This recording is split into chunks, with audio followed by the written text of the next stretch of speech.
Ladies and gentlemen, but nice and toasty warm here. You are looking live for the rivalry latest edition Route 31 style. Clyde-Savannah hosting their rivals from Lyons, the Lyons Lions.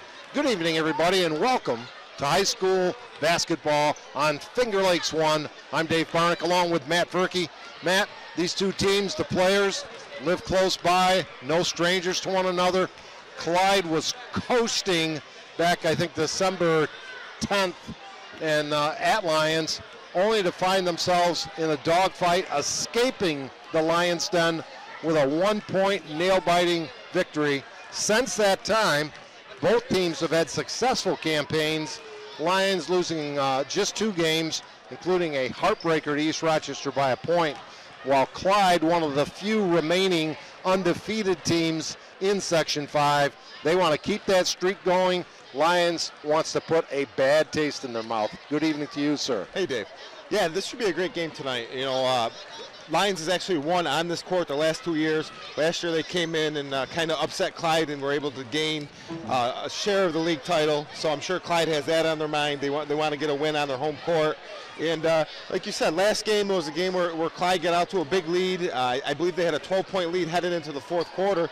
Lions stormed back and took the lead, and Clyde ended up pulling out a 1-point victory in Lions. So, you know, Lions has revenge on their mind.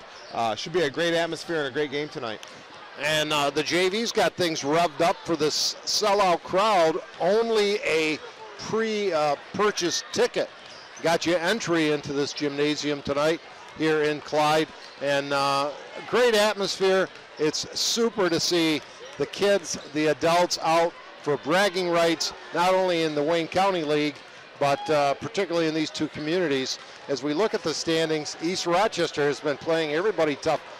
Clyde nearly saw their unbeaten season ended last Friday. I think they won by 3 or 4 at East Rochester. Lions, as we said, lost earlier by a point to East Rochester.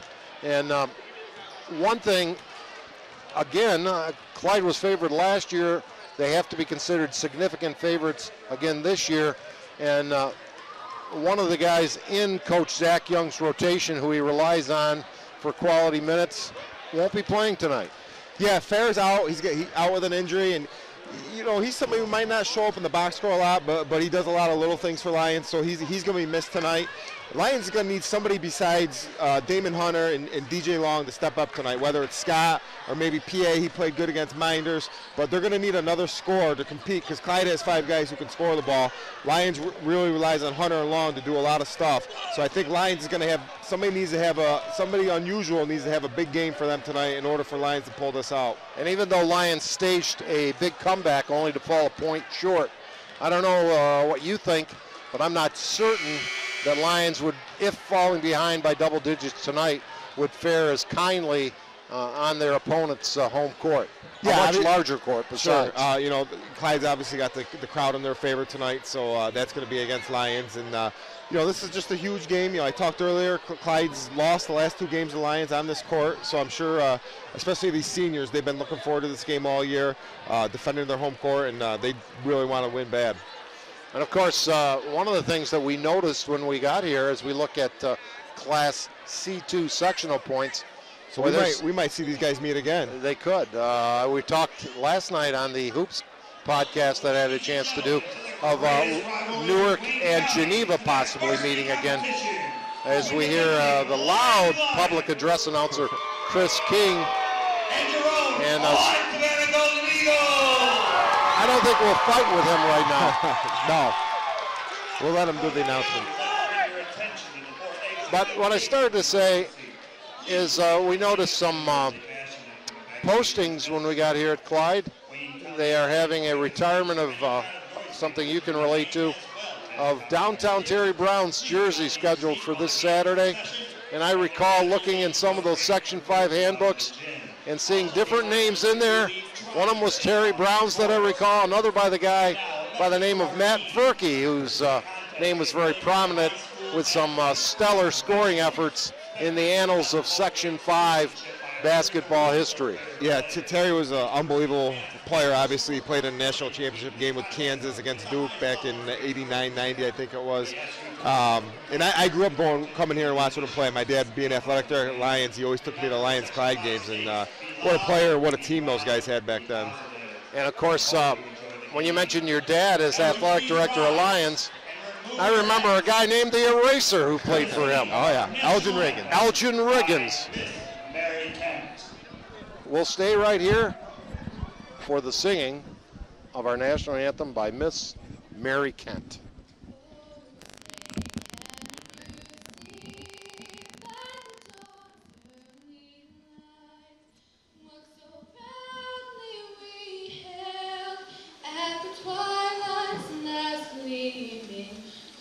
Strikes and bright stars through the perilous fight, o'er the ramparts we watched were so gallantly streaming, and the rockets made the air, the bombs bursting in air, gave proof through the night that our flag was still there.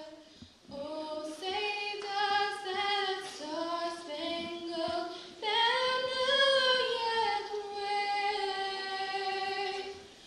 o'er the land of the free and the home of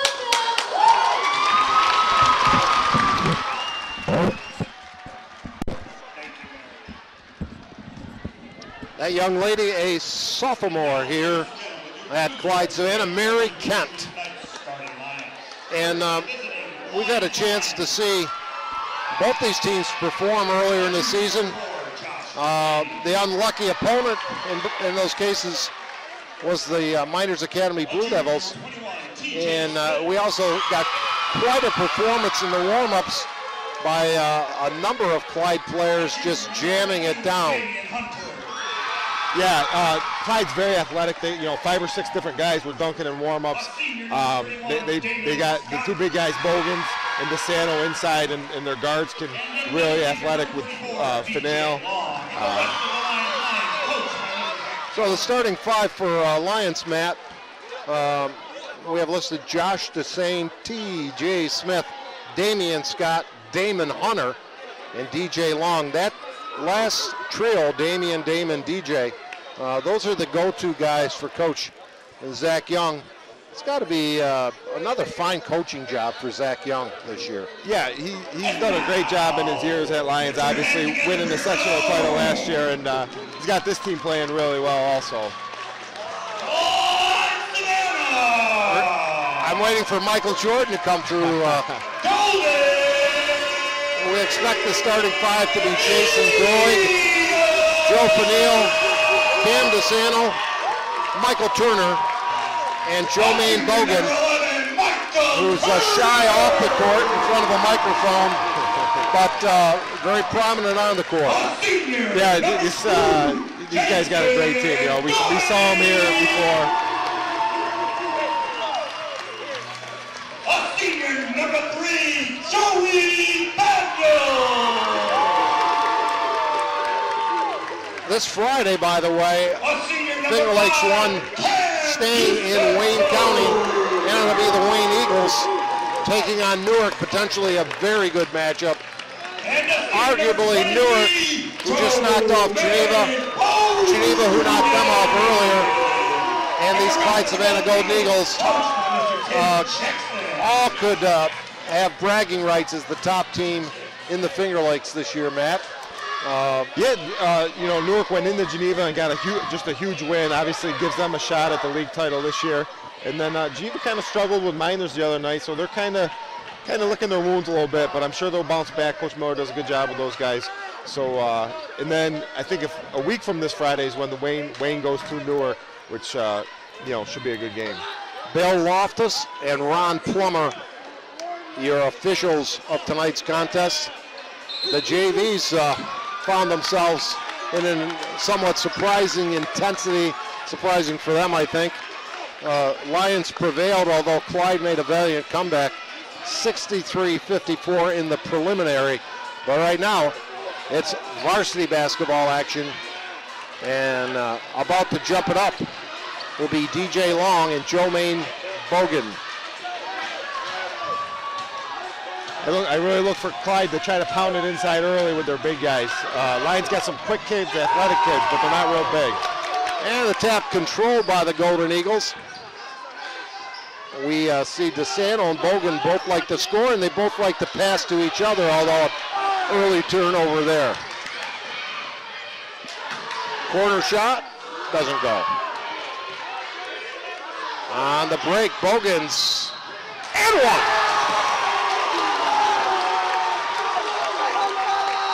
Nice job by Jermaine there, taking his time. He drew the foul from Hunter.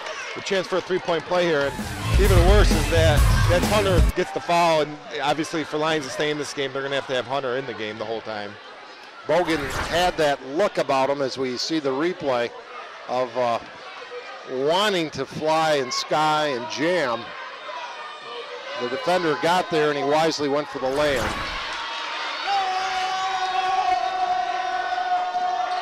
So 2-0, Clyde. DJ Long with the miss there. And another turnover. We had a slow, ragged start here a year ago between these two teams. And we kept waiting for Clyde to kind of establish things. Didn't happen. No, and kind of started off a couple turnovers here early. But Clyde did have a guy open there. They just missed him on the pass underneath. So Josh Desane will inbound for Lions underneath their own basket.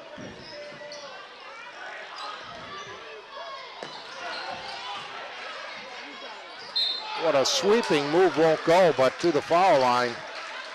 Damon Hunter, he emerged with a breakout game and in that victory a year ago right here. Yeah, last year as a sophomore, he was up and down on the varsity and JV, and then in Clyde here, he pretty much won the game for Lions last year, and he continued on through sectionals. He was actually the Class C2 sectional MVP last year.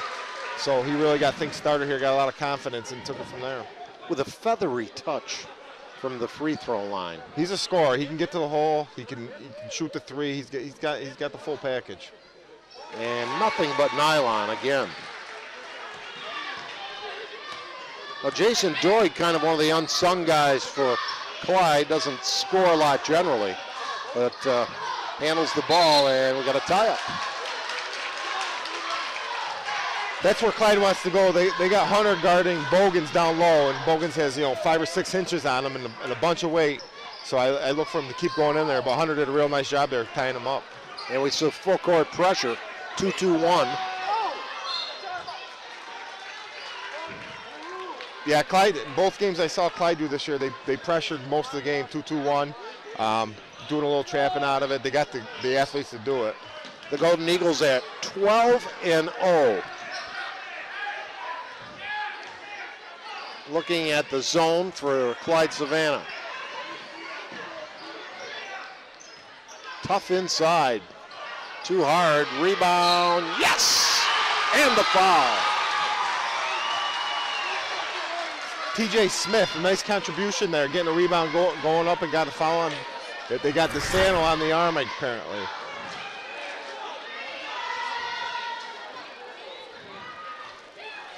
We got a couple of starters with, they got a lot of guys that go just by their initials on this team. As TJ completes the conventional three-point play.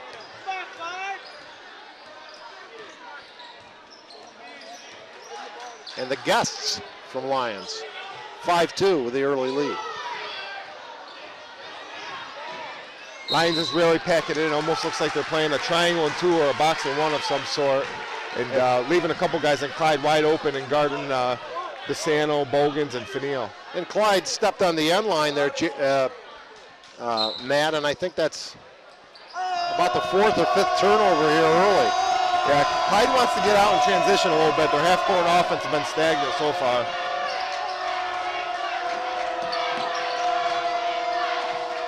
Little extra step there, not called. Rebound, good. DJ Long. That's what DJ does. He gets a lot of those garbage baskets inside. DeSano, swing it out to Doig. He can't hit. He doinks it. Inside, DeSano with his first hoop. If I recall correctly, he was playing on a very gimpy ankle in this game a year ago. Nice drive, but slapped away. The Lions retains possession. The long 3. Too long. TJ Smith's been really active so far for Lions tonight. Just almost got another offensive board. Of course, we've played less than 3 minutes of quarter number 1, but there's seems like there's been lots of activity both ends of the court. Yeah, they're daring Doig to shoot outside. I think they obviously a strategy Coach Young came up with. Inside, a lot of contact, no whistle, letting them play. And that was kind of an interesting call. I think they got Hunter. Yep. I thought it was a late call as Bogans almost looked like he faked that he got hit as he went up. I couldn't really see too well underneath, but that's a big call in the game, obviously, with Lions' go-to player, Damon Hunter, getting 2 fouls here with 5 minutes to go in the first quarter. Yes, indeed. Hunter takes an early seat with 2 fouls. Right, it hurts him offensively, but he was also guarding Bogans in that triangle or box, whatever they're playing. Bang! DeSano from downtown evens it up. Nice play there by Clyde. They got DeSano the open 3, and he knocked it down. Young man, along with his running mate Bogan. A guest on Finger Lakes 1.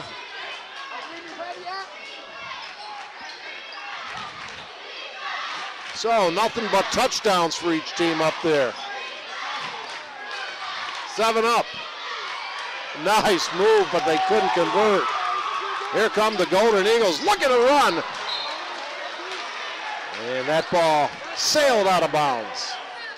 Yeah, nice look by Fennell, but a little too hard, I think, in that pass. I thought maybe that monitor would leap out there and grab that errant pass, but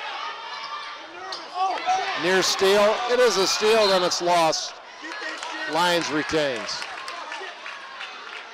It's great to see the intensity and have a full house here tonight, Matt. Great atmosphere, big game, and both teams are playing hard.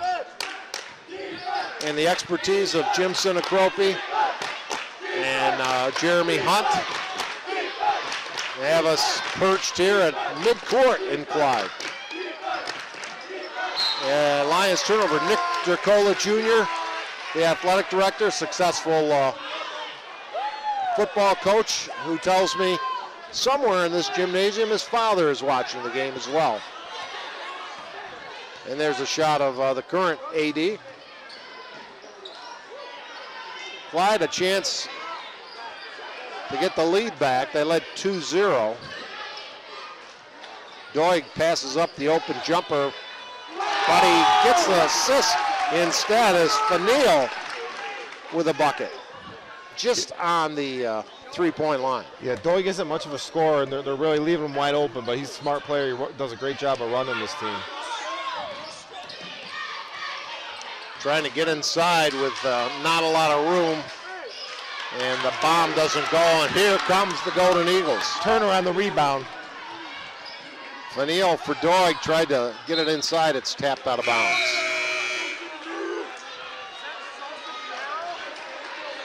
And we've got the Clarence Williams III look from Mod Squad entering the contest with a big afro.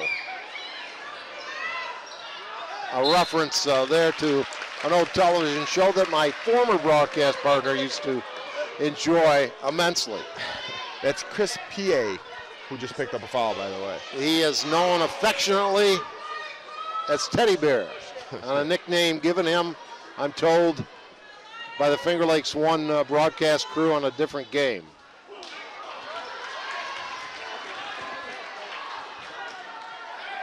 If Fanil misses the foul shot, he'll have another.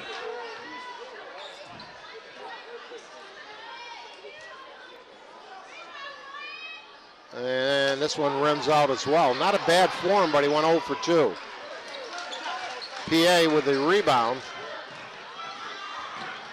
And a little late with that pass, and yet another turnover. Zip down for Bogans. Jams it home. Kaboom! You can see that one coming. I think he broke something off the basket.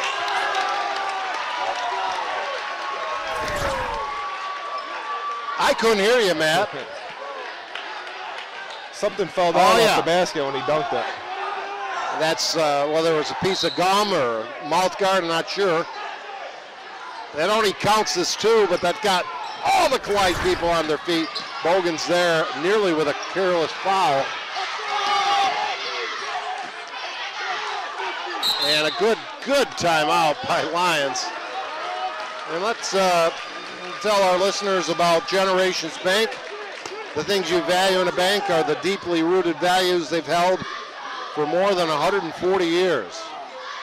Learn more at mygenbank.com and check out their new mobile banking app. Search for Generations Bank in the Android or Apple Store.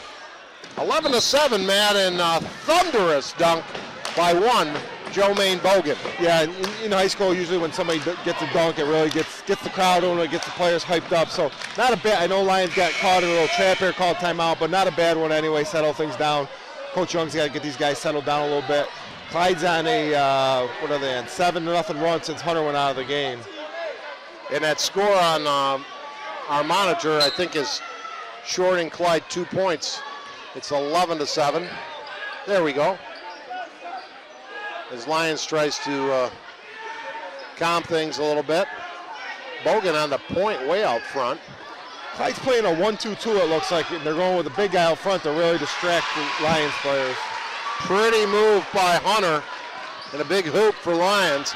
DeSanto, no but a foul. Coach Young also made the decision to put Hunter back in there with the 2 fouls, which we'll see how that works out for him. There's that pretty move by Hunter. Paid off on the first possession. And DeSanto, very articulate, engaging young man at the line. And the missed foul shots are keeping this game closer than it otherwise would be. That's 3 misses in a row for Clyde. Yeah. Gotta, obviously, if you want to win big games, you gotta make foul shots. Not to jinx our favorite college team, but it's nice to see the Orange making most of theirs. They shot great from the line this year. Clyde sticking with that 1-2-2. It looks kind of a weird looking zone.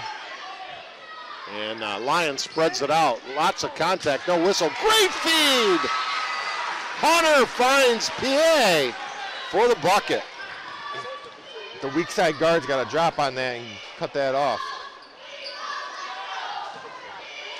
Long bomb, kaboom!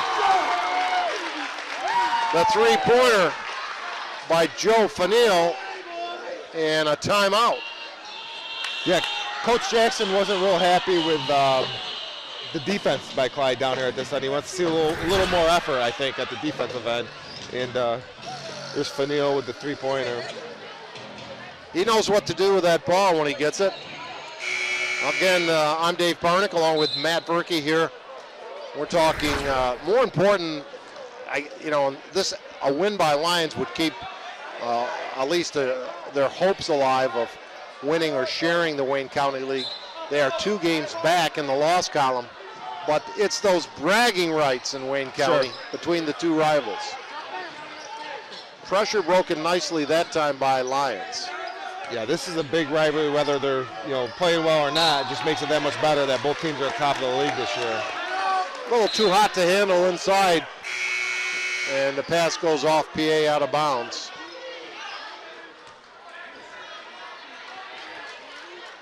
Lions will pick up at half court into their man-to-man defense. 15-11 your score. First quarter action, 1.5 minutes left. Doig for Bogans, reverse, no. Tap up, yes! They didn't block DeSanto out, and he made him pay for it, Matt. Yeah, a nice drive by Bogans. He went through about 4 people, got it up on the board, and DeSanto just jumped over everybody and tipped it in. And there's another turnover, and the breakaway. Oh, Bogans salivating as he wanted to dunk it. Lost control, and Clyde will reset. Out of control, and that's a good call. That's not Turner's game. He's a rebounder, put-back guy, does a lot of dirty work for Clyde. Kind of the garbage man, and we mean that affectionately. Sure, he does a great job inside. Positively.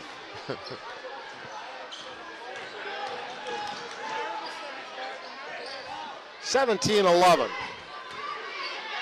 Nice feed inside. Better recovery. Looked like a sure two. Stop and pop. Bam! Vanille. Great touch, stop, pop. Nice arc on the shot. 7 for Fanil, 8 for DeSanto. And an 8-point lead. Clyde's got to move their feet out there. They're trying to reach and get the steal for the dunk, but they got to move their feet a little bit. Not sure, what did they call, a double dribble on that? I think it was a 10-second violation. 10 second. It took me a second to see the officials call on that. Lions is still playing this kind of, they're matching up with a couple guys and leaving a few open. Looks like they're going to hold for one here, down to 7 seconds. Bogan, corner, won't go. Rebound, Clyde. Yes! Michael Turner. That's his game right there, rebound, putback. With an exclamation point, giving Clyde a 10-point lead. And we'll be back with more Section 5 Wayne County High School basketball right after this.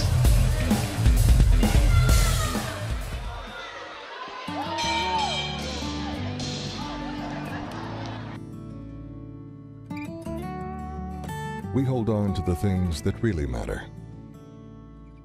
Welcome to Generations Bank.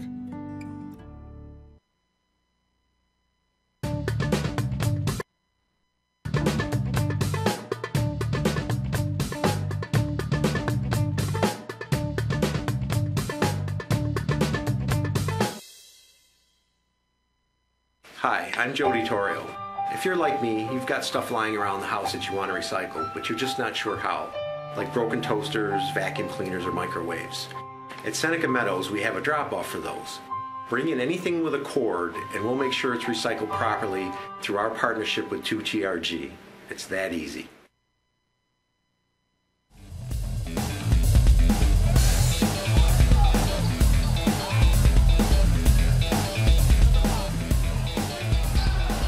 Well, we start second quarter action. Lions down by 10. And a blocking foul will go against Doig inside as dangerous Hunter playing with 2 personals, Matt.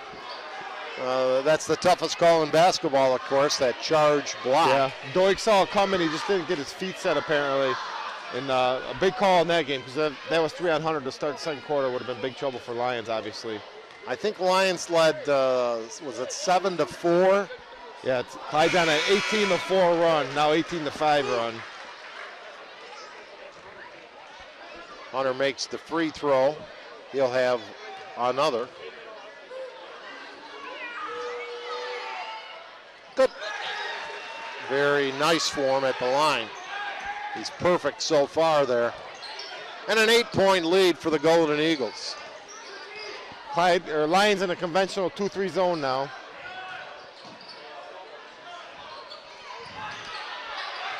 tough job.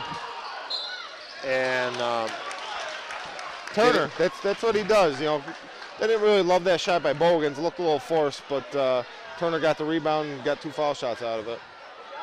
And that's going to be a tall task, a difficult task all night long from the early results, keeping the much taller Golden Eagles off the boards for Lions.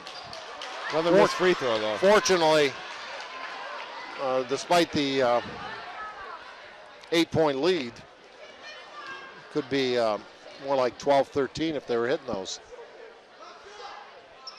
And rims out again. The form's not bad, but kind of a funny spin. Yeah, all of them put on it by Turner. Yeah, they all look good. They're just not dropping right now. But last touch by Lions. Doig out deep, stolen. Hunter going to take it to the hole and in. Good looking player for Zach Young's Lyons Lions.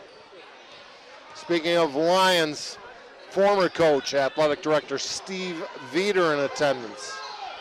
The bomb, bullseye! Not sure who that is.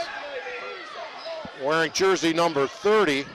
He just hit a big 3 for the Golden Eagles. And he's got a rebound inside off the defensive boards. Nice job. And the jam! Nice look ahead. Bogans electrifying things. Now he gets a foul outside. So he's got 3 field goals. 2 of them were for all 3 actually close range, but 2 of them were missiles down the cylinder. Yeah, and he gets up easily.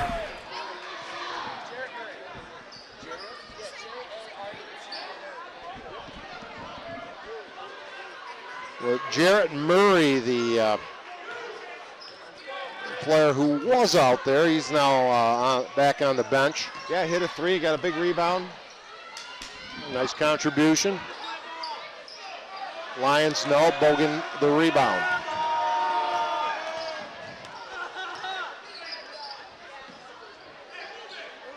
(26-15), Clyde comfortably in front by double digits. DeSano's second 3 of the night won't go. And PA with a rebound bottled up that gets rid of it. And that's kind of an interesting call there, Matt. Yeah, there's somebody on the sideline there, and Coach Young really wanted to block on DeSano. They got Hunter stepping on the line, though. I think it's one of those situations where you let it go if he doesn't step on the line, but since there was contact, normally they call the personal. But that's the way it goes. Yeah, I'd still like to see Clyde get the ball in here inside against this zone. They're kind of settling for some 3s lately, and they're working inside. DeSano looks for Bogan, who's double teamed, and Clyde comes away with a loose ball. Yes! And 1. Clyde a little lucky there. Looked like Lions had the steal, and Clyde kind of fought him for the ball and Scott ended up losing it, and Faneuil ended up getting it, and chance for a 3-point play here. Faneuil on fire here in the first half. We'll try to record his 10th point.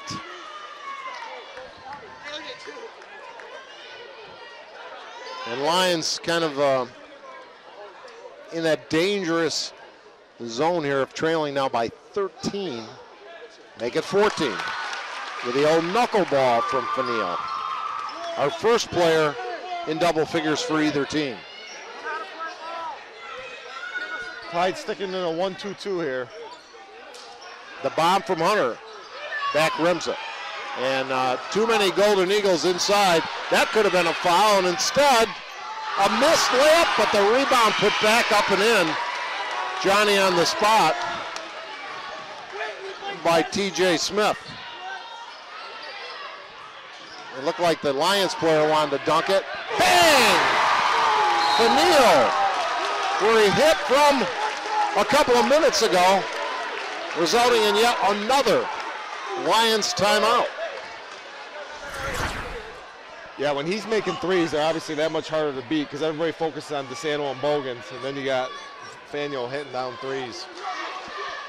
Well, the United States Navy, if you've been waiting for something more in your life, America's Navy may have what you need, like opportunity for hands-on training in any of more than 60 high-growth fields, help with paying for a college degree, opportunities to travel worldwide while helping to change it, work with cutting-edge technology, no experience needed to start. If you want to be part of something bigger than yourself, America's Navy can help launch your future today. America's Navy, a global force for good. Contact them today at 412-395-4680. And we got the Air Force here tonight too, because some bombs have been flying. That's 1, 2 threes for Faneuil, and 2 others, one by DeSanto and Murray, 4 3-pointers in this first half. That's just about the difference in this ball game. Lions has yet to connect from outside the arc. Yeah, Lions needs to have somebody step up here and get a couple buckets for them. Really, Hunter's the only one who's been able to score for Lions. And he's playing precariously with those 2 fouls. Dangerous pass near midcourt. Driving through the lane, nice feed. In traffic, scoring was TJ Smith again. 7 for TJ.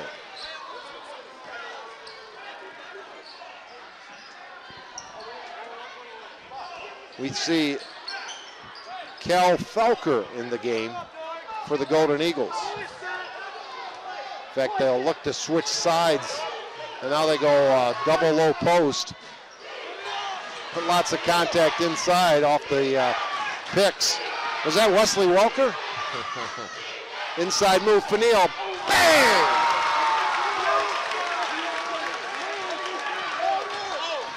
Faneuil making it his first half. No travel call, could have been. Yeah, he was a little out of control there. And, oh my! I'm not so sure about that call. They got Damian Scott with it. I thought maybe he traveled. You didn't really see him there, and then, but I thought Scott was established. Yeah, me too. Agreed. It was a replay. Yeah, that was probably a charge. Which would have been 2 on Bogan. Yeah, big call. I think he traveled first time. Well, they would have been happy at this point with the travel too. Instead, Jermaine Bogan, who has had 2 thunderous dunks tonight at the line.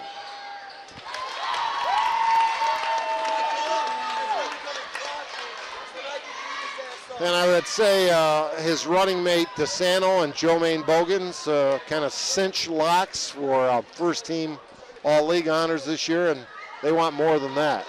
Yeah, we talked to them earlier. They feel like they got a good shot to win sectionals and hopefully move on to the state tournament this year. Again, he just got away with another travel. Yeah. DeSanto out of the pack, lays off to Bogan. Baseline shot will not go. Lions kind of get a little unlucky here. They could have had that rebound. It dropped right off the guy's foot.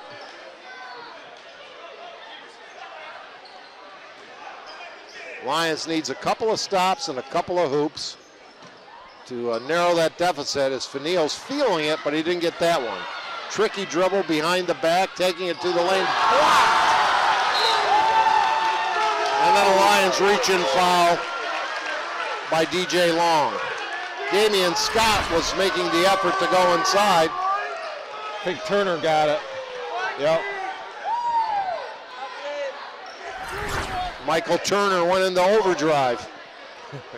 I think, Clyde's athleticism and their big guys have really been the difference tonight. They're just offensive rebounding and poking it inside, and then Faneuil's doing everything from the outside. It's a tough combination.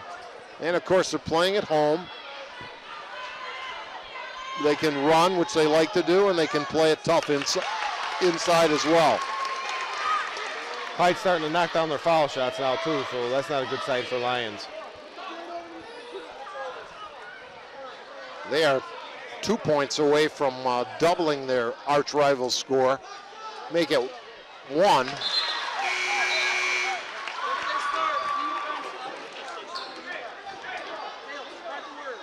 That's 17 first half points for Joe Fanil.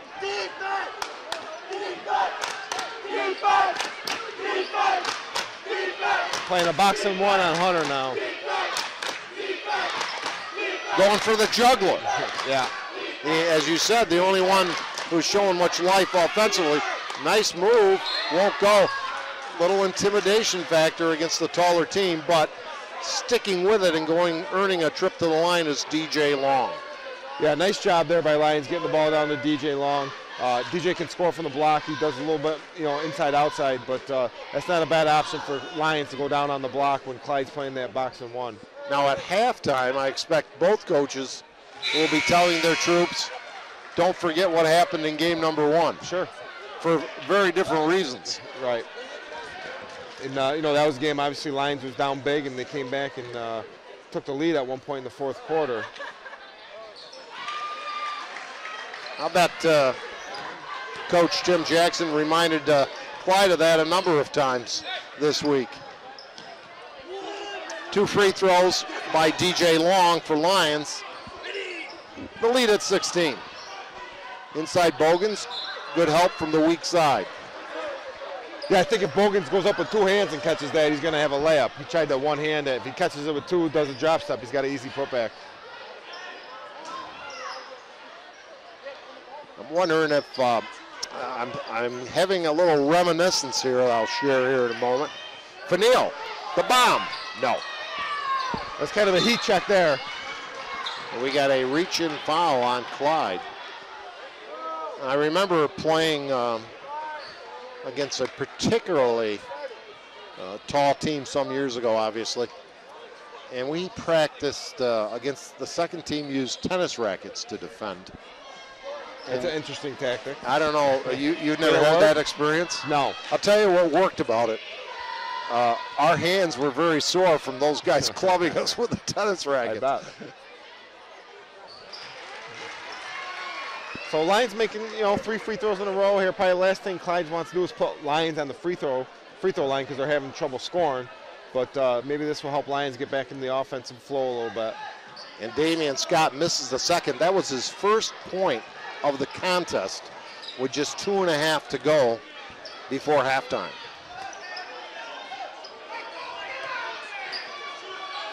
Good ball movement on the outside by Clyde. Inside feed to Sano from Bogan. Pretty play. Yeah, that doesn't get any better than that. Hit the short baseline, then you drop the guy down from the foul line. 2 bigs working well together there. And that bucket put DeSano in double figures with 10.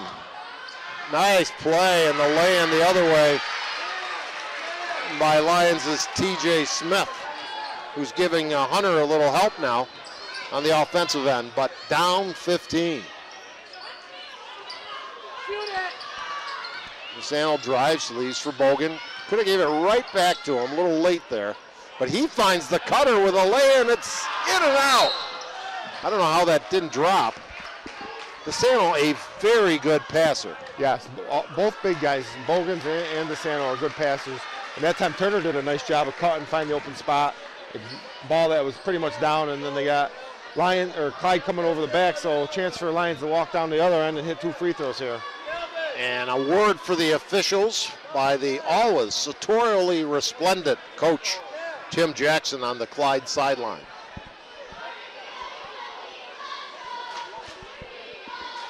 Officials, I think, not that they haven't missed a few calls, but they've maintained control throughout. Yeah, they've done a good job so far tonight.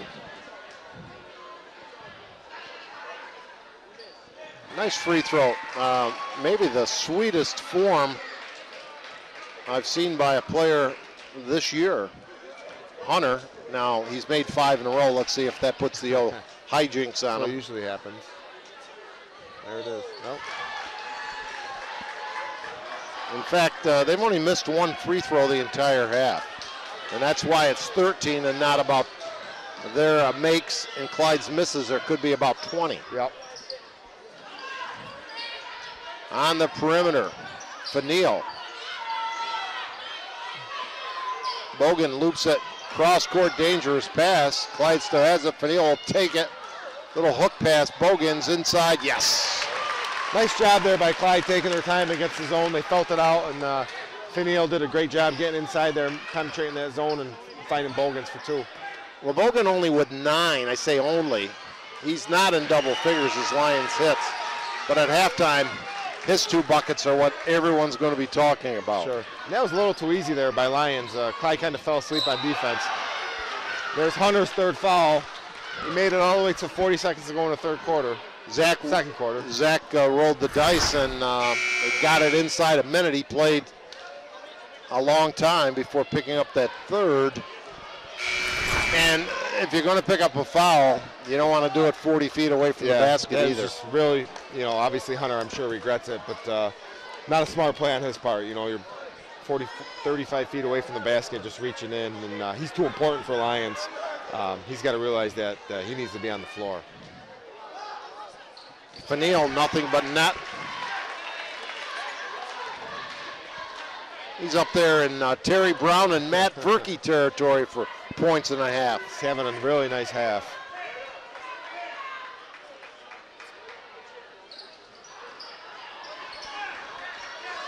He misses the second, and here comes Lions. Open 3. Doesn't get it. Clyde Lions player still down. DeSanto, pretty move, doesn't get the roll. Hustle by Hunter. Or Turner, pardon me. And a really good call as you were explaining his role. Yeah, he's great on the boards and offensive rebounding, putbacks. Well, that's got to be a foul out there, doesn't it, Matt? Inside, travel. We're going to call PA for steps with just 2.8 seconds left. Time for a long heave or a long pass and a short one. And they're going to let time eclipse, but an explosive first half for the Golden Eagles, 44-28 over Lions. We're going to come back and talk about basketball, maybe at all 3 levels. But right now, we're going to break back to Finger Lakes 1 for these words from our important sponsors.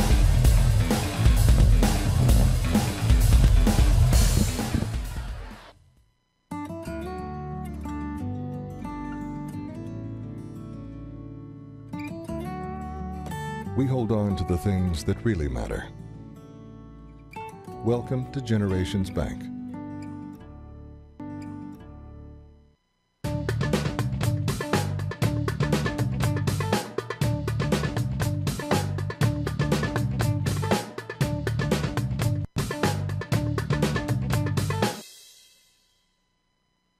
Hi, I'm Alan Larson.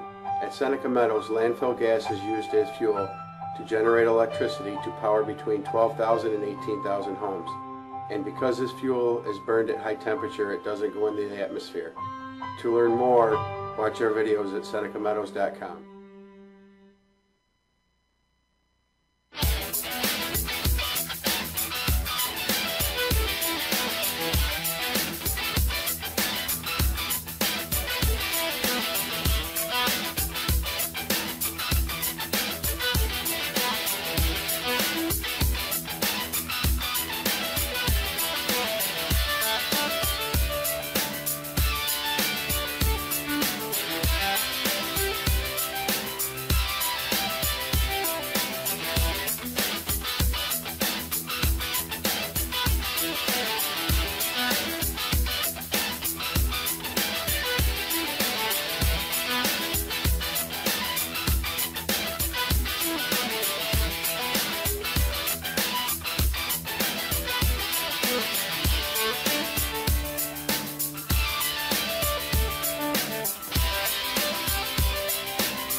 I don't know if he's here, but here at halftime of this arch rivalry Route 31 Wayne County style. Clyde with an explosive first half. The big 16-point lead over the rivals from Lyons, 44-28. And I'm very pleased to have a longtime friend in a variety of roles going back to the days where he, unlike his brother Mike, actually passed the basketball. Steve Veter. Steve, Coach, nice to see you here and have you with us on Finger Lakes 1. Several things to touch on, but let's first touch on this game right here. You've been many times as head coach of Lions. Prior to that, of the 2001 Section 5 champion South Seneca Falcons. Got that year down, right? Got a couple in there, yep. Yeah, some great times. But what does your colleague Zach Young tell his team at halftime? Well, they had it down to 12 there, and now they're chipping away a little bit, and they're not playing that bad. They're under control. There are a couple of spots where they got out of control a little bit, but the offensive rebounding is really hurting them. They're not getting any second shots on their end, so offensive rebounds hurt them. And Clyde's, some of the kids that they want them to shoot the ball are shooting the ball, and they're making them. So I think his game plan is going to par, but they're making shots, and we're not rebounding. And a tall task and a tough task.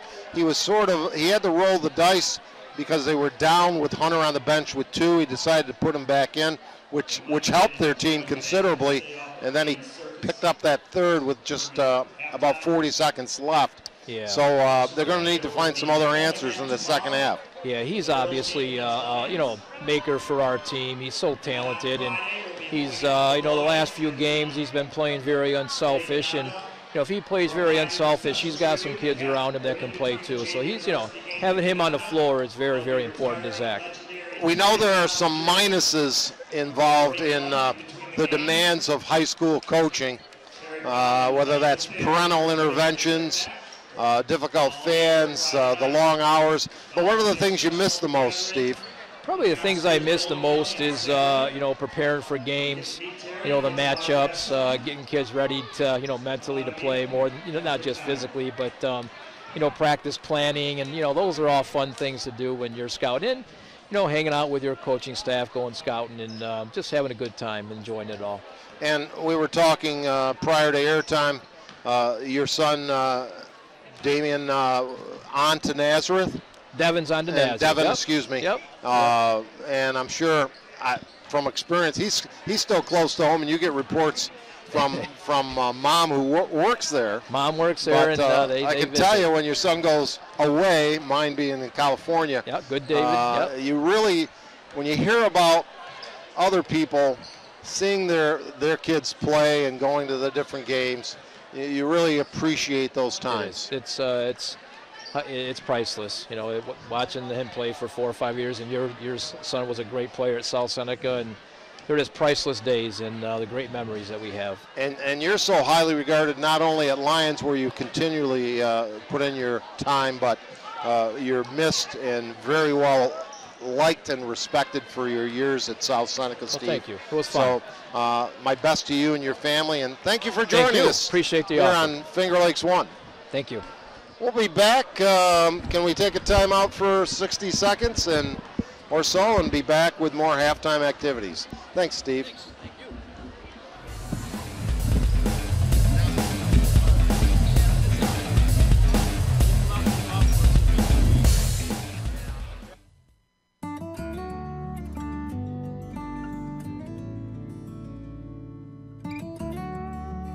We hold on to the things that really matter. Welcome to Generations Bank.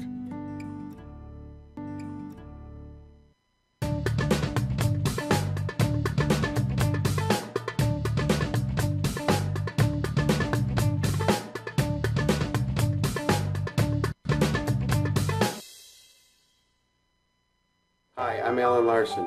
At Seneca Meadows, landfill gas is used as fuel to generate electricity to power between 12,000 and 18,000 homes. And because this fuel is burned at high temperature, it doesn't go into the atmosphere. To learn more, watch our videos at senecameadows.com.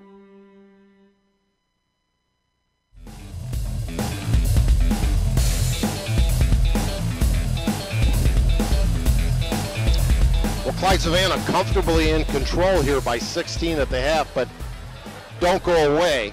They've written this book before, and Lions well coached with some good skilled players. They may make the same kind of comeback they did in their first meeting. Steve Eder, a class act, nice guy, a fine player and an excellent coach.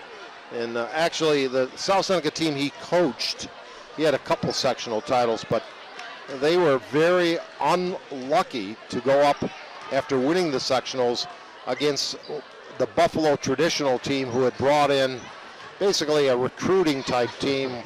And they, for about 3 quarters in that game, were giving them fits and in the lead before finally getting wore out.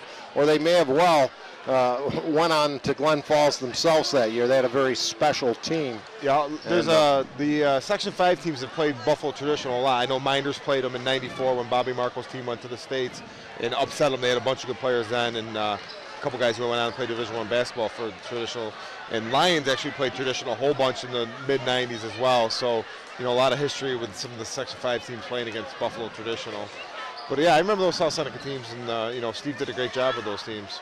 And they had that special, and I can't remember the young man's name, exchange student who was actually a key player for them. Not their best player, but a key player. Played some big minutes. But here tonight, I would be remiss, I know I referred to him earlier, my broadcast partner for many, many years, Jack DiPaolo. He's the Clyde native. I want to say hello to Jack, who I know spending a lot of time caring and for his elderly parents on Hill Street in Clyde, New York. And we thought we might see an appearance by the Web Dog. He promised or threatened, depending on how you look at it, to attend this game. But the weather, I'm sure... Must be too cold for him. Too cold. Darn near too cold for me, but once you get here, again, an electric atmosphere.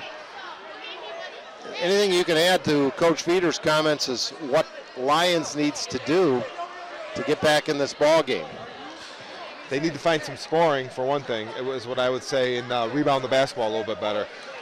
You know, Faneuil had a great first half, knocked down some shots, but I think the only other place Clyde really hurt him was offensive rebounding. And we talked about Turner. He's got to have probably 5 or 6 offensive rebounds himself. Put him back, you know, he converted those into probably 10 points. And, you know, I know we knew Lions was small coming in, but they got to do a better job on the on their defensive glass and find somebody to score the ball for them. Well, if Golden Eagles scored 44 in the first half, if they come close to scoring 40 in the second half, the Lions will go home a loser tonight for sure. Yeah, if Lions can't afford to give up 80 points, because Lions doesn't have the offensive firepower to score that many points, so they're going to have to hold Clyde down, you know, 20, 25 points this half if they want to have a chance. And again, Friday night, it'll be the Newark Reds, who have been hot under Coach Bob Havrilla, playing the Wayne Eagles. Wayne, a dangerous team. That is our next broadcast. And then the following Friday, it'll be a doubleheader. Waterloo and Minders girls, Waterloo and Minders boys. Kind of an opposite favorites in those two games too, as we're about ready to start second half action here from Clyde, New York. This is not a new gym, but they did some nice renovations in it, oh, I don't know, 7, 8 years ago or so. And it's a great scene for high school basketball. Nice feed inside, and the first hoop of the second half belongs to the Lyons Lions in the name of T.J. Smith. And, you know, Clyde just fell asleep there. That's too easy. And I would guess Tim Jackson had pounded in, let's put these guys away, and they're not put away yet. Yeah, Lions did a nice job, came out and scored the first basket. But there's Clyde on the offensive boards again. And they'll reset the offense. Dave Barnick, along with Matt Verkey, and of course, Jim Sinacropi and Jeremy Hunt with the setup and camera work. Well, I think, you know, Lions will settle for that. Doig shooting an outside jumper. They're not really guarding him at all, and you know that's what Lions wants to do. I think that pump fake worked against Lions that time, and Bogan is fouled as he was taking it to the lane. And Zach Young might have said, Let's not let them get going with a thunderous dunk, too. Yeah, you know, obviously that got Clyde really pumped up, and they played a lot more energy after those dunks. But Lyons continues not to guard Doig, and he just needs to, you know, either knock down the shot or just keep moving the ball like he's done all year. So Bogan joins his two teammates, DeSanto and Fanil, in double figures with his 10th point.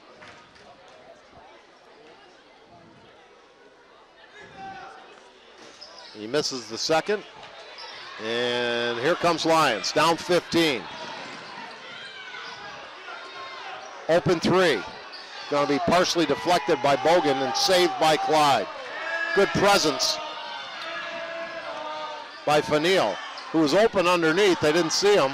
Jumper missed, but saved to DeSanto, who's on the end line. One thing you never want to do is save the ball in your own basket there, but they got away with it, and because Clyde would have had a layup if DeSanto didn't step on the end line there.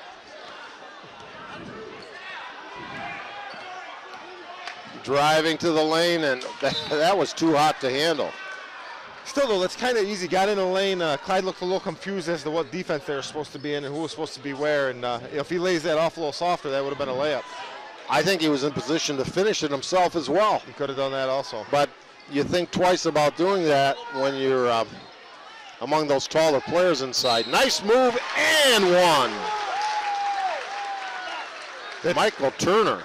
Turner having a real nice game. You know, obviously Lyons pays a lot of attention to Bogan, Fanil, and DeSanto, and Turner found the open spot. A nice pass by DeSanto, and Turner went up and finished, and chance for a three-point play here.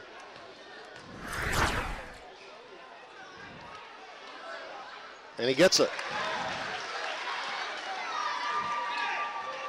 Ever since Matt Verkey said that's not really Turner's game, his game is to get the rebounds and put them back up and in. He's done that 3 times, and he converted a three-point play. Yeah, he's good at it. He's lanky, and he jumps really well. He's able to get inside, and he's a little awkward when he finishes, but he's done a great job of it tonight. Inside, tough move. Oh, my. Look what I found. And answering quickly, Bogan. So Scott and Lyons can't even catch their breath before Clyde answers. Rebound fought for, loss to Lyons. And yeah, I don't think that was a shot. There's a replay of Scott's last, the one he made. I'm not sure how that went in. It just looks like Clyde has brought their A game here tonight, Matt. But as I say that, a much needed and the first trifecta of the game for Lyons, that one by Josh Desane. And he's a kid, if he can get hot, he can fill it up real quick. He's capable of hitting 3, 4, 5 in a row. If Clyde gives him space, he'll knock it down. Well, a few more would help cut that deficit. And they're saying DeSanto lost it. He can't believe it. And we got a timeout called by, I think, Clyde. And I think they're going to say, let's not let Josh Desane get on track with any more open threes. Well, the Omen Theater, check it out. Check out the big screen and digital production at the Omen Theater on William Street in Lyons. Showing this weekend, Ron Burgundy and Anchorman 2. The legend continues, starring Will Ferrell as Harold Weber. Ron Burgundy. Also, daily matinee showings of Frozen. That might be one for Matt to take the girls to. They've seen it. Showtimes at omentheater.com, and just from all accounts, a beautiful refurbished theater in Lyons. Yeah, it's nice for a small town to have their own movie theater that, you know, they don't have to leave town to go to. We got a miss and then a foul. I thought that might be on Hunter for a second, but it's the second Lions player with 3. That being DJ Long. The other guy they can't afford to have in foul trouble. 15-point lead and a Lions steal. Taking it to the hole and missing the layup. He made that a little more difficult than it needed to be. And answering, making them pay was Joe Fanil. He's got 20.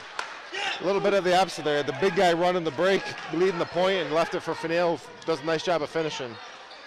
And nice move. The basket is missed, but a foul.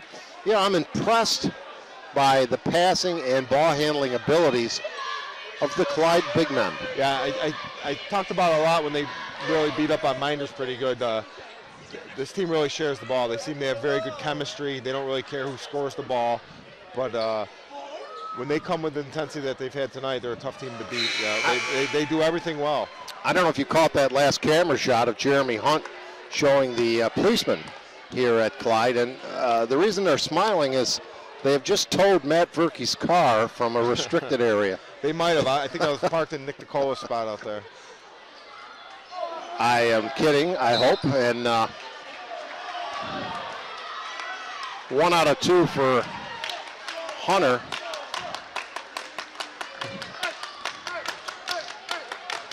He has 11 to lead Lions, who trails by 16.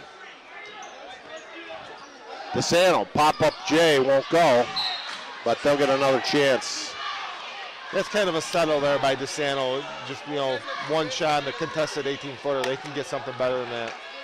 Kind of a rec league shot right there. Yeah, they're guarding him well tonight. Maybe a little frustrated. Wow. Bang! Fanil on fire! Here in Clyde tonight. He gets such elevation on his shot. Once he gets up in the air, nobody can get up to block it. And not to compare him with Kevin Durant, but he has that high arcing release. Smooth, it's a very smooth shot. And he wants more. Nice drive to the lane. They can't get him to go, but I think Lions is making a lot of good moves that aren't being converted. Yeah, DJ did a nice job of getting to the basket there and drew a foul from DeSanto. But Clyde contests everything at the rim usually. If they're playing the defense they're supposed to be in, they're going to contest your shots. Well, if this was a primary contest to elect a player of the game, you'd have several nominees, but Fanil, the clear front runner, as he's had an explosive night here for the Golden Eagles. He's definitely been a difference maker tonight. And skying for the rebound was Hunter. He can really get off the floor. Turner, pardon me. The lead at 17. Open jumper, Doing. Doing's it. In a breakaway, but deflected on a great play by Fanil. The other way, Bogan. Jams it! Throwing it down, Jermaine.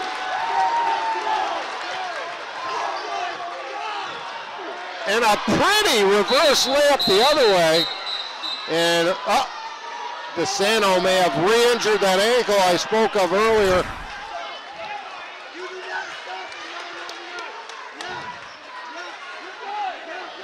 Yeah, it looks like he came down a little awkwardly on it, and he doesn't want to come out of the game, but he's got to get that checked out for a little bit. Well, it's a bad news, good news. When you've hurt an ankle before, as you know, Matt, anybody who's played a lot of basketball knows, you think you're going to die for about 10 seconds, and normally it'll come back. It might be a little sore for the next few days, but he seems to be walking it off. Who made the lay-in for Lions there? That was a pretty play. That was Hunter on the drive. Well, the score, 56-39, gives us a chance to talk about Red's Place. Great lunches served daily in downtown Seneca Falls. Come on down and watch the big game, and there's always a big game, on one of the 10 flat-screen TVs at Red's Place. Or visit them online at men'shalloffame.com. That's Red's Place. Can you vouch for those dollar tacos, Matt? Yeah, very good, very good. So we have got a treat with a dunk machine named Jermaine Bogan tonight.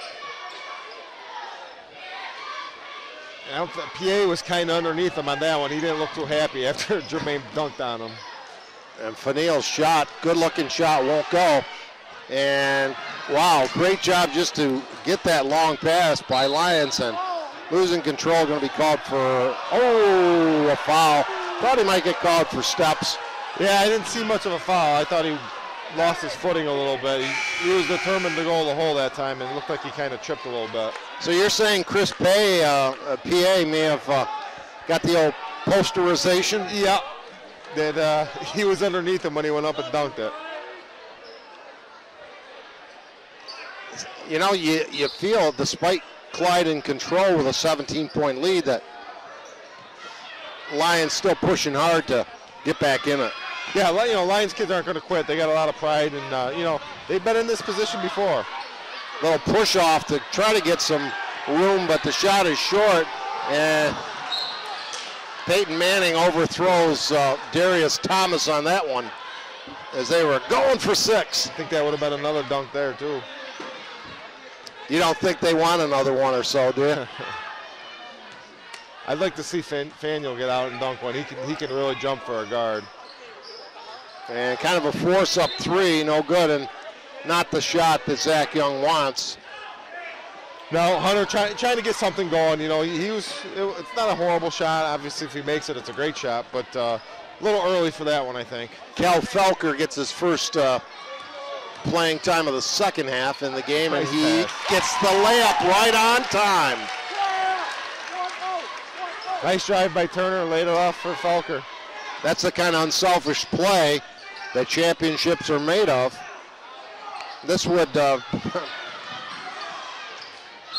got a reach-in foul. A win here over the second place Lyons Lions.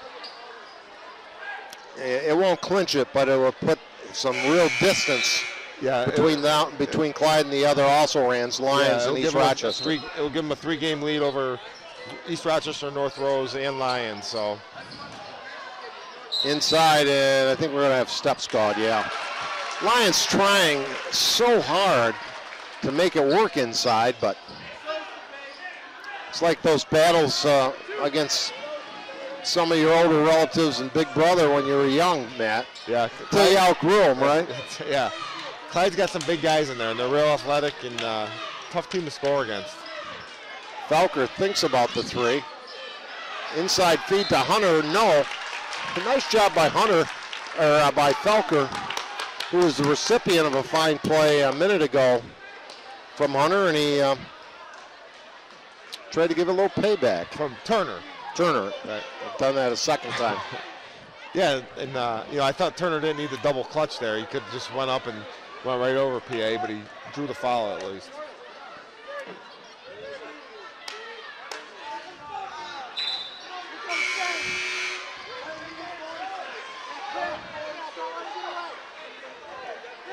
Looks like Lions actually only suits 9 players. Yeah, they got with Farrah out. Farrah's out, so I think they're down to a 10-man squad right now. 1 out of 2 for Michael Turner. And a 20-point lead, our largest deficit, I believe, in the night.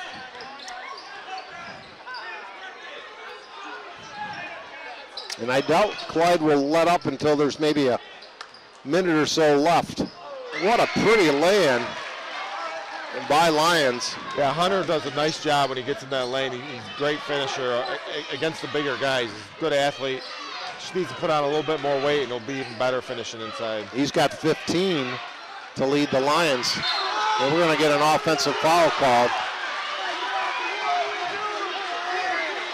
The late, great Johnny Most, my favorite, most biased announcer of all time with the Boston Celtics. There it is right here. I don't really think he would say that's a Stanislavski. That's an acting job. Sure. You know, Hunter's putting his body on him, and, you know, DeSanto didn't do too much, and Hunter fell down. He was definitely acting a little bit there. Open 3, won't go. And here comes Clyde. Lions gets back, double team, and a reach and foul. That is number 4 on Damon Hunter. And at least 2 of his fouls have come near midcourt. Yeah, he can't do that. If they had any chance coming back, it's, you know, he's going to have to be on the floor. Now he's 1 foul away from being disqualified. Clyde will try to hold for 1 here as the clock winds down. to 10 seconds left in the quarter. Felker outside, goes inside. Back to Kell, outside to Fanil, 30-footer. Doesn't get it, and that'll do it for three. 59-41. Clyde in control for Wayne County and rivalry supremacy. Back with more high school basketball action after these words.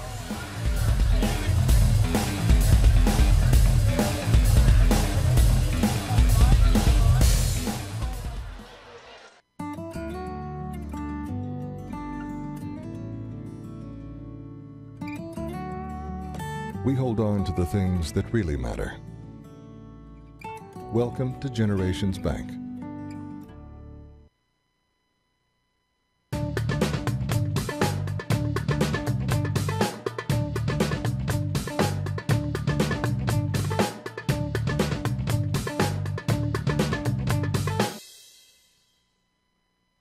Hi, I'm Jody Torrio. If you're like me, you've got stuff lying around the house that you want to recycle, but you're just not sure how, like broken toasters, vacuum cleaners, or microwaves. At Seneca Meadows, we have a drop-off for those. Bring in anything with a cord, and we'll make sure it's recycled properly through our partnership with 2TRG. It's that easy.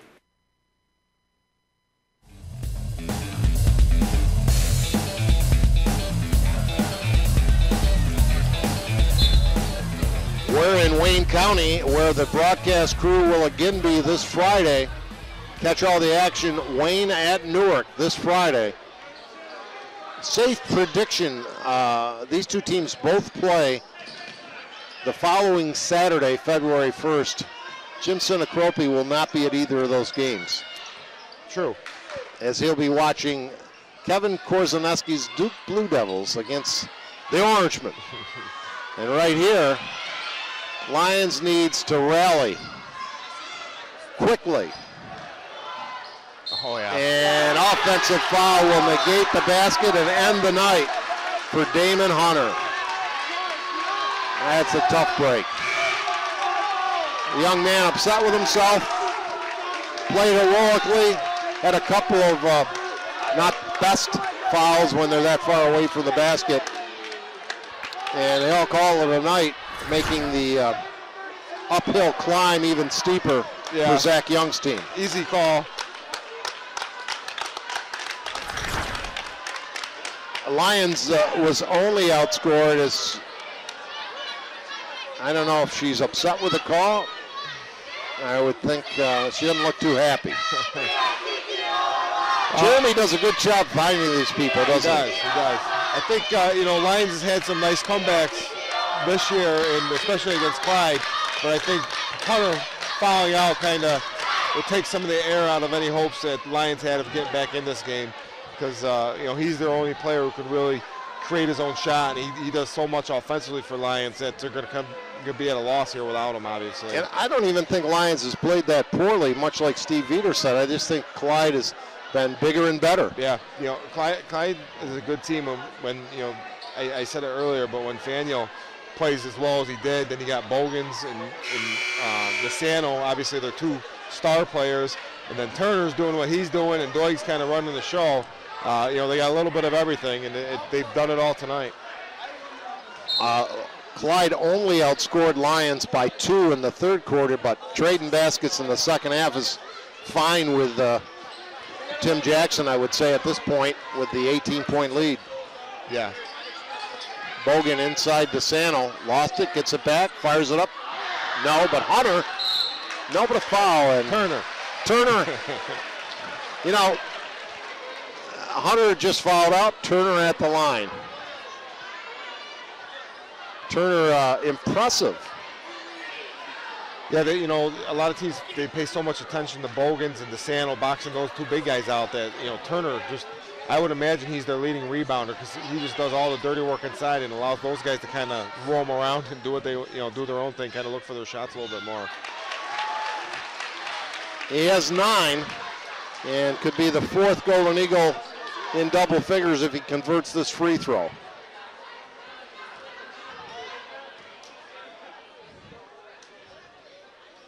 Dips, fires, doesn't get the roll.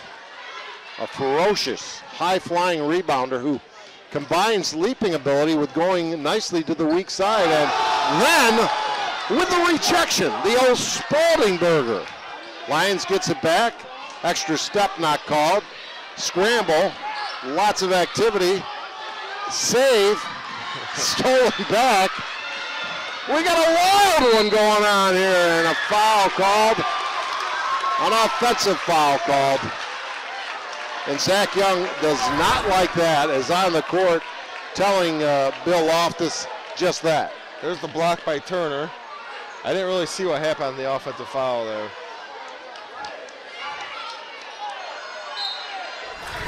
Quite a replay. Lots of action.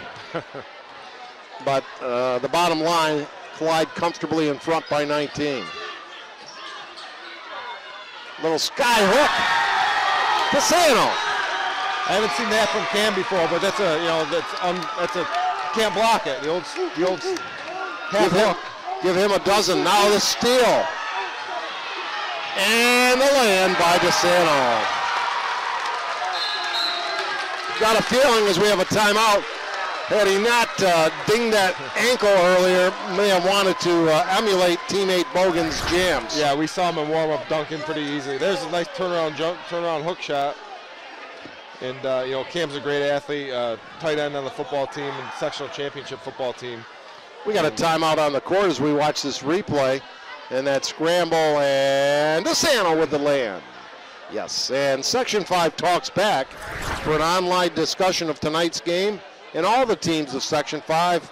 Why not visit section5.talksback.com. That's sectionv.talksback.com. 23-point lead, and the intensity really has filled this gymnasium throughout most of the night. But Clyde has been in control since opening a couple of minutes of the game. Yeah, they were down 7-4 early, and then they went on a big 18-4 run. And ever since then, they just kind of maintained, a pretty comfortable lead throughout the game. In the game for Lions with a basketball is Justin Olson. PA wanted it. They go outside. The runner, no. The rebound, yes. Chris PA with a second bucket.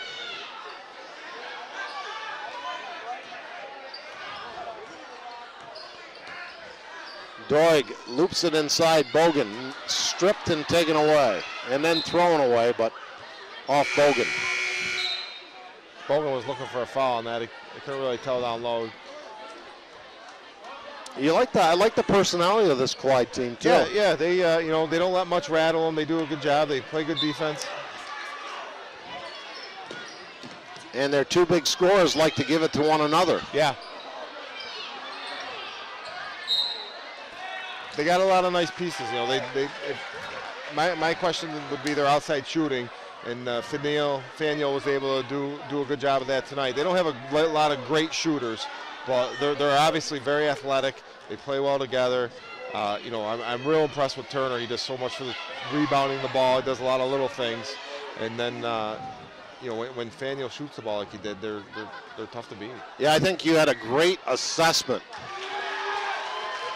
of Turner. And he's kind of the unsung hero of the team. And Coach Jackson talked about him when we had Clyde Minder's first game of the year. He said, kind of look out for Turner. He loves him. He works hard. He's his hardest working player in practice, and it pays off in the game. They don't run any plays for him, but he probably has at least a double-double tonight, and he does all the dirty work underneath. The play for him is Jarrett Murray makes 1 out of 2 at the line. As the coach points to the basket and you see that basket? When the ball comes off the rim or the backboard, you're to get it. He does a great job of it. And then rebounding, a lot of it's just a matter of wanting to go get it. Inside move, right on cue. There's Turner again. Turner in double figures. The Fab Four, if you will. Yeah, very balanced team. They just played very well tonight. PA from downtown. We've seen him he made a couple of those against Miners too, a capable shooter. He's listed at 6'4", but that's only with the afro. The long bomb the other way by Fanil won't go, and we got a little throwdown. Oh my, I don't like this. And good job by a couple of Lions players walking him away.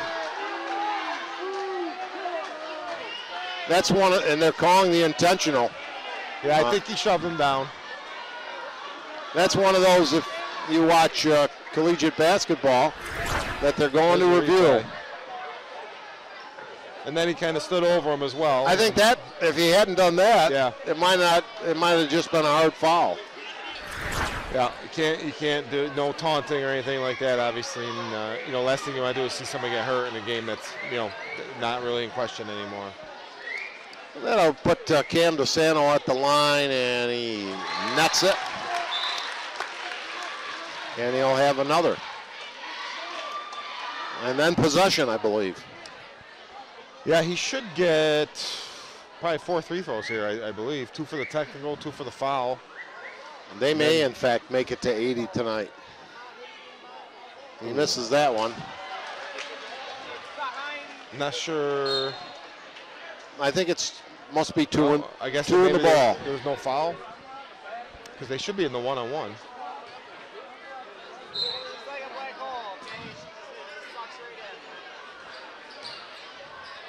And PA takes a seat on the Lions bench. Yeah, good move by Coach Young. Let him settle down. He's obviously a little frustrated with the score of the game. Fanil's done everything but sell popcorn, as he almost had a great save of an errant pass.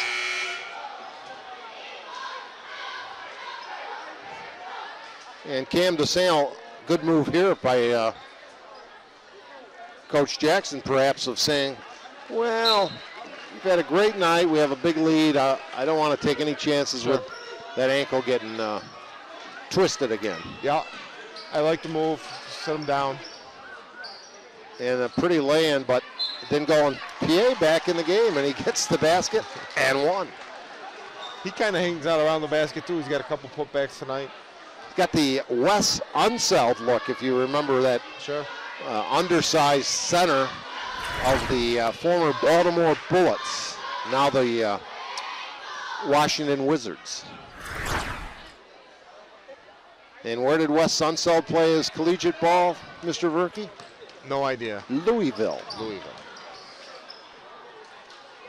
Actually, PA with 9 points in the game. Turner. And he's going to go to the line. Turner really gets up quick and just able to get up and get those rebounds.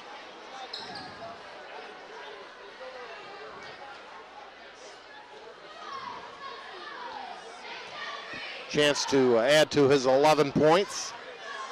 He's missed 4 foul shots in the contest, and he rattles that one home.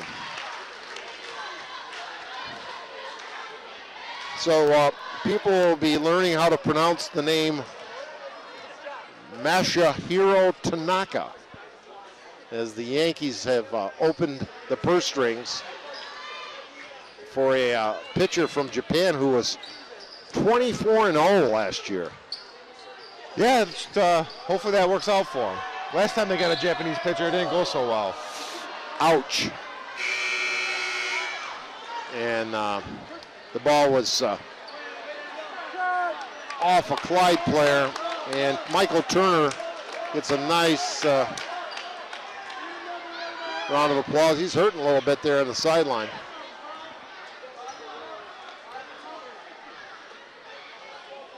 A 21-point lead, as we're starting to see substitutes sifted in.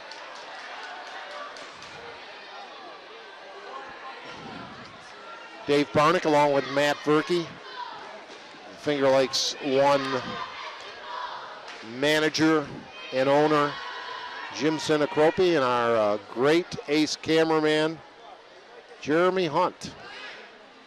And if obviously if things continue this way, Clyde's going to earn the #1 seed in Class C2, and Lions might end up being the 4 seed. So we could see them maybe meet in the semifinals, looking like that possibly might match up that way. You got to favor this Clyde team. It's going to take an awful good effort to beat them in the sectionals. Yeah. I'll pose a question to you that we talked about during the Syracuse podcast last night, as time permits. The same question could be applied to Clyde. Although you can answer this from a somewhat prejudicial viewpoint, Matt Verkey. Do you think it would actually aid the Golden Eagles to have a loss before the postseason starts? I don't. I don't. If they were to lose to anybody left on their schedule, it would be a pretty big upset. But I think my mentality when I was in high school about that, when we went on to win the state championship, was go undefeated. Nobody can ever beat your record. 26-0 can never be beat. And I think that's probably their mentality, and they don't want to have that loss. I think come sectional time, you got to be ready to play regardless if you have one loss or no losses. And so as a player, I think I would feel more confident going in undefeated. As a player, you want to win every game all the time. Period. Zach Wonder, by the way, moments earlier during that discussion with a nice land for Lions. But would you feel the same way on the collegiate level? Because we were talking about that regarding Syracuse. Yeah, and I kind of feel the same way there. They've been in. It's not like they haven't played a lot of close games. They've just played well down the stretch 4 or 5 times and pulled out some games. Syracuse could easily have 3, 4, 5 losses, but like against Pittsburgh, I just made some big plays for them. So as long as they continue to play those close games and play well down the stretch, I don't see a loss benefiting them necessarily. I think you're absolutely correct. And while we have a timeout on the court, we'll carry that conversation a step further. I kind of expect them to lose a couple, but I just hope it's not during the postseason. Right, exactly. During the NC2A tournament, actually. And that's what makes the NCAA tournament, my favorite thing to watch, because it's, you never know. You could be the best team doesn't always necessarily win the championship. You get a team that gets hot and you just can't defend them. Like Creighton the other night against Villanova. I think Creighton could have beat the Lakers that night. The way they shot the ball, and it's tough because it's one and done. And you never know. And then NBA, you get usually in the NBA in a best of 7, the best team comes out on top. NCAA tournament, just somebody gets hot and somebody has a bad day. It's one and done. We've seen it, Vermont when they beat Syracuse, and we've also seen it'll be the ACC tournament this time, but we've seen teams, Syracuse have exceptional Big East tournaments and then lose early. We've seen Connecticut come from nowhere to win the Big East tournament and go all the way to an NC2A title. So. Yeah, it's a lot of people look at it different. Some people don't think it's such a bad thing to lose in the conference tournament early. You get rested up for the tournament, but these are young kids. They don't want to lose, and even if you play 3, 4 games in a row, you get 4 or 5 days off before the NCAA tournament, so they should be fine. Well, we have wholesale substitutions at the line. Shaquan Haskins, Ryan Breen into the contest. And I think that's also Murray back in the game. And we're going to see our first look at Jordan Munson. I'm not sure, I'm sure Tim Jackson really pleased that with 1:43 left, he's able to put his bench players in there to get a little PT. PA! Big teddy bear. The big teddy bear with the big 3. He's in double figures. I think he likes playing on Finger Lakes 1. I think he's got 4 3-pointers all year, and they've all been while we've been broadcasting the games. It's 70-53. And the runner! The teardrop floater! In the basket by Shaquan Haskins. Shaq with the attack. And now a bomb the other way by Justin Olson into the game for Lions. Let's make sure I haven't left anybody out. We said Zach Wonder, Olson, and C.J. Smith.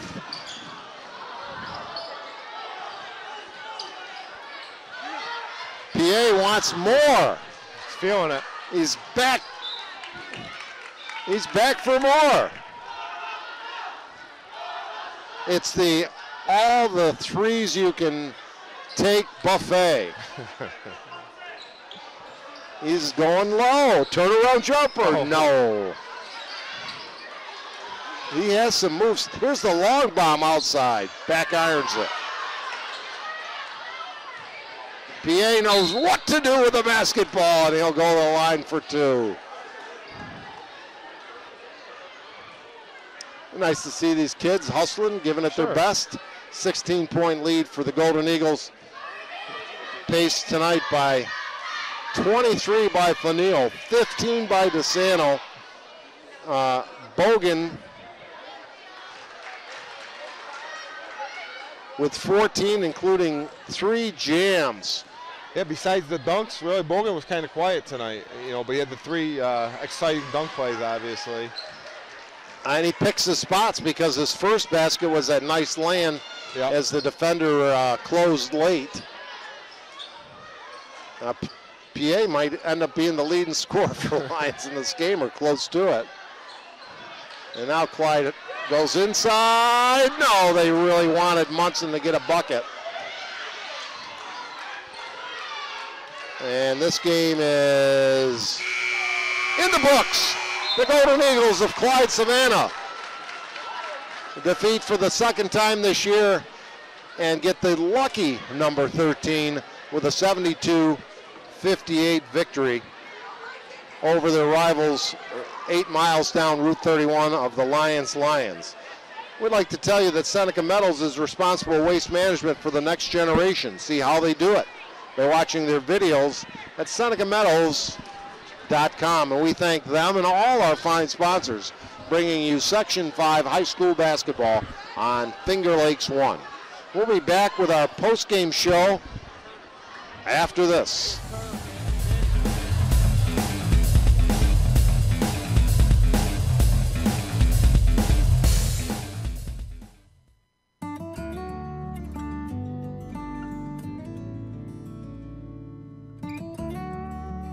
We hold on to the things that really matter. Welcome to Generations Bank.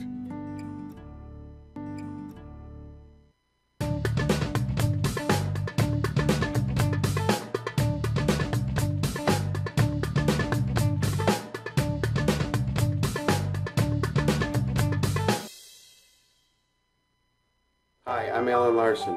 At Seneca Meadows, landfill gas is used as fuel to generate electricity to power between 12,000 and 18,000 homes.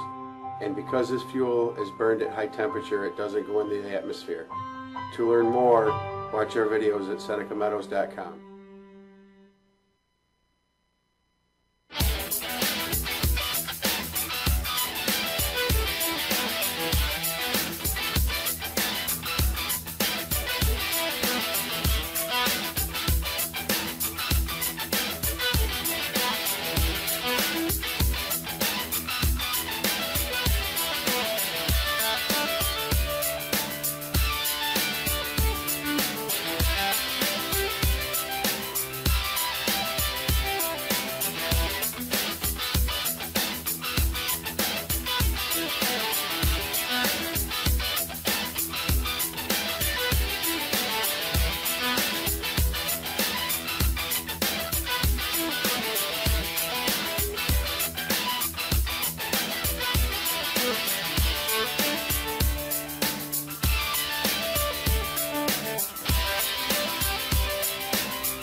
We are wrapping things up in Clyde, New York on a frigid Wednesday night in New York State and much of the East Coast, but nobody was any hotter than Joe Fanil. Outstanding game, Joe, against your arch rivals. And what do you attribute the success of yourself and the team tonight to? Hard work and practice. That's all we stress. I mean, we even got kicked out the gym because we wasn't going hard enough. So came back the next day focused and ready to play. And we had Lions coming up. They're trying to knock us from #1 in the state. So that was a big. You had a Rochester. Did that in some ways help you guys shift to yet another gear as you headed into this game? Yeah, Coach always told us to play hard, and that game we came out playing a little soft and had a couple turnovers and stuff. So came back at half. I think it was down 5. Came back and just made a push. Let me ask you this question.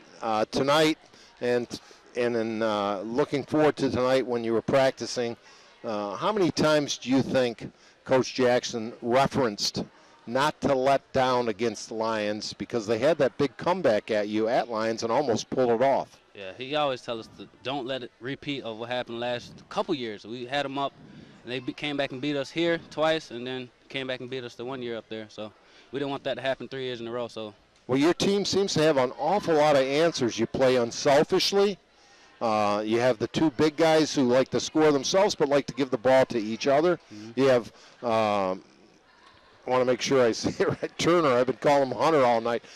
Turner does a lot of the unsung work for you guys off the boards. And you were tough inside, outside, defensively tonight. Yeah, Coach, he told me, don't settle. Make sure I get to the basket, and then my other shots will come to me. And Jermaine and Cam, they're force. They're going to be a force all year. And feed the ball to them and work it back out, get my shots here and there, and let them do what they got to do. So you're looking forward, no doubt, to continuing the success in the regular season, wrapping up a Wayne County League title, but you guys are looking for much more than that. Yes, sir. We're trying to go to states this year, but we take one game at a time. So we're not looking past anything. We're going to take one game at a time, and we're going to take them as they come. Now, you're aware, I don't know if you've ever met, talked to, but you're aware of the great success of one downtown Terry Brown? Yeah, it's my great uncle. It's my mom's uncle. Well, that's so you've known him, and he's given you some tips over the years? Yeah, I haven't really talked to him a lot, but I see him like every family trip, and we talk. He tells me some great stories about how he used to come out here and show it up. And well, the only guy who scored as much as him is Matt Verkey of the state champion Minders team, and he said to myself earlier, not only are you a stellar basketball player, but also an outstanding quarterback on the football team who won the sectionals. Yeah. Do you have a preference? Just work hard. That's Which my sport? motto. I take either one. Either one, whatever season is. Whatever one I'm playing at the time, that's the one I like. And spring? I run track. You run track. Yep. Tell us quickly what Terry Brown is doing at this time. I'm not sure right now, but someone told me he's a designer or something like that. Well, how about your plans after high school? I'm trying to go to college. I don't know where yet, but long story, I want to be a truck driver.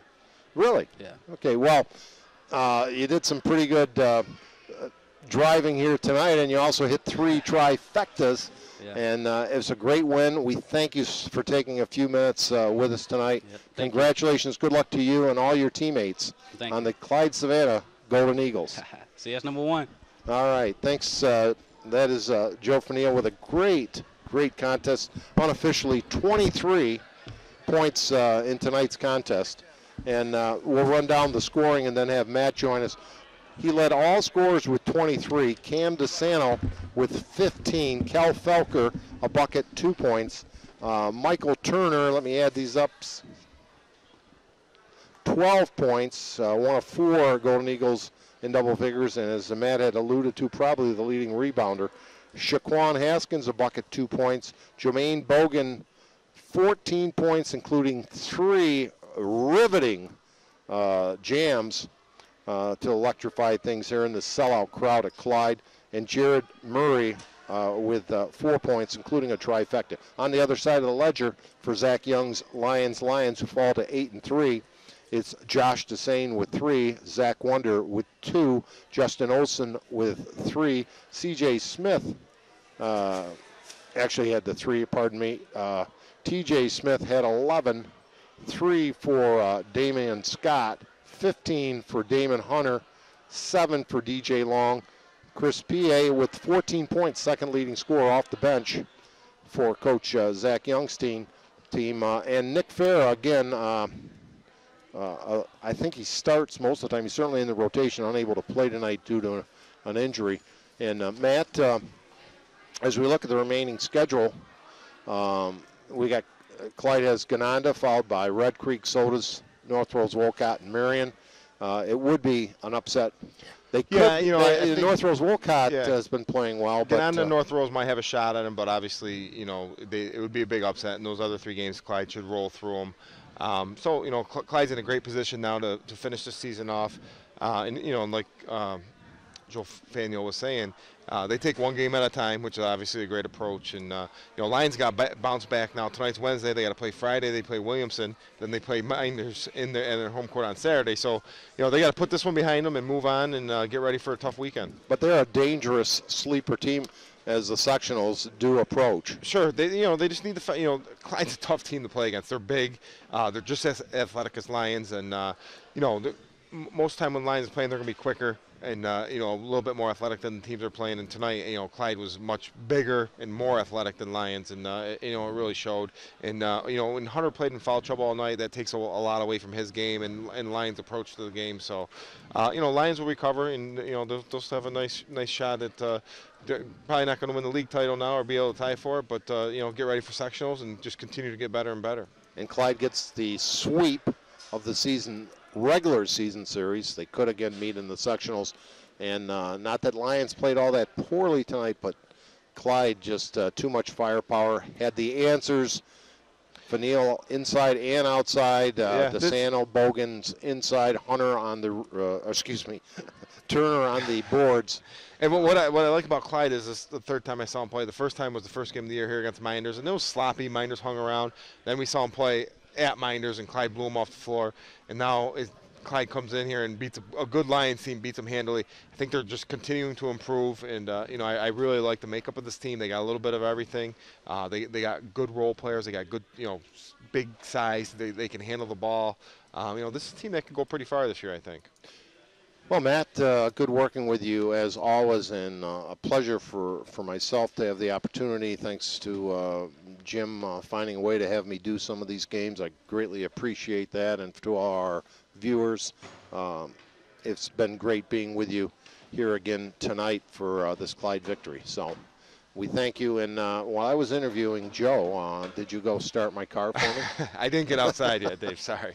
All right, well, speaking for Finger Lakes 1's Jim Sinacropi, our ace photographer, cameraman, producer, Jeremy Hunt, and Matt Verkey. This is Dave Barnick. The final score from Clyde, New York. The Golden Eagles 72, Lyons 58. Good evening, everybody.